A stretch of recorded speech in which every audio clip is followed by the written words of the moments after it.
This is the supination drill by Anatomy in Motion. Now, if you have the proper aim wedges, you can use those. I had some custom foam ones made here, but you can also use something online on Amazon or even a ramp, which I'll show you that option later.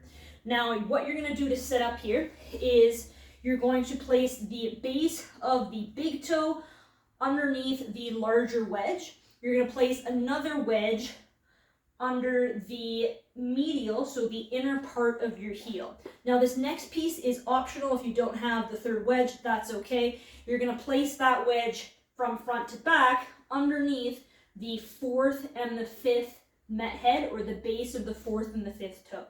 So from here, we're going to start with our feet hip width apart. We're going to keep our gaze looking straight ahead the entire time.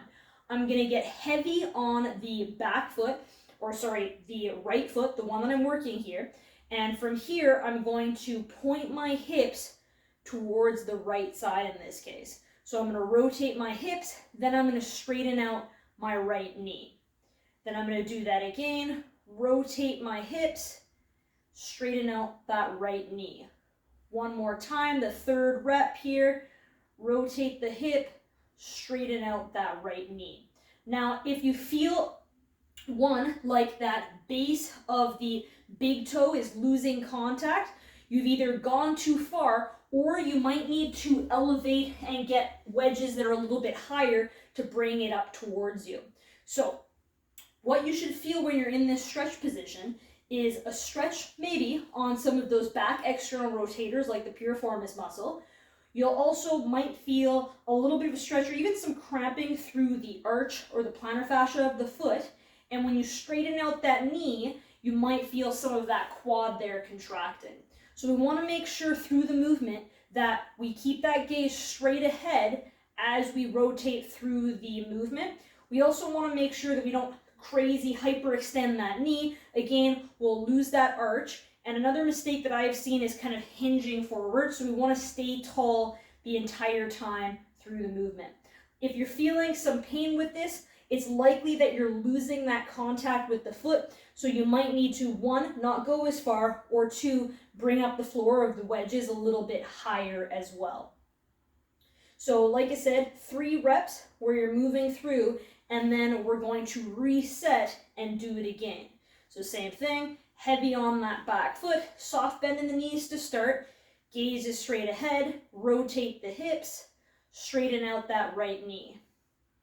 Rotate the hip, straighten out that right knee. One more, rotate the hip, straighten out that right knee. Now if I look down here, I can see that kind of supinated or banana shape of my foot. That's what we're looking for here. We're getting that E version or supinated foot with internal rotation at the femur. Now if you don't have the proper foam wedges, that's okay. We can use something like a ramp at the gym. It'll depend on your setup based on how long it is, how long your foot is, or what we're going with.